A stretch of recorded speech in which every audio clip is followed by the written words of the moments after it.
A bird known for dancing its way across the region could now face trouble after losing a 30-year legal battle and its federal protections. KCBD News Channel 11's Madeline Hall spoke with experts about how this decision is expected to impact not only the lesser prairie chicken, but Texas industries. The lesser prairie chicken danced its way from West Texas into the hearts of animal conservationists when its dwindling population came to light 30 years ago. Lesser prairie chicken has lost more than 90% of its population, about 95% of its range. It is a species that may not exist in our lifetime or those of our children if we do not take actions to protect it. Jason Rylander is the legal director for the Center for Biological Diversity's Climate Law Institute. The center led the charge to protect the bird first in 1995, then time and time again until the bird was finally listed as a threatened species in 2022. That federal designation stood until February. But unfortunately, politicians and politics keeps getting in the way. We have fought for more than 30 years to get the lesser prairie chicken listed under the Endangered Species Act so that federal dollars and private initiatives can go toward its conservation and recovery.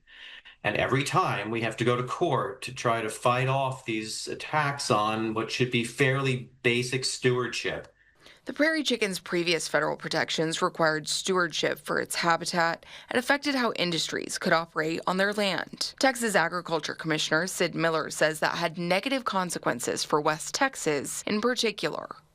The lesser prairie chicken is right out in the Permian Basin, which is our, largest oil and gas producing region of the state, and it's on the rolling plains where we produce a lot of cotton and grain, sorghum, and corn.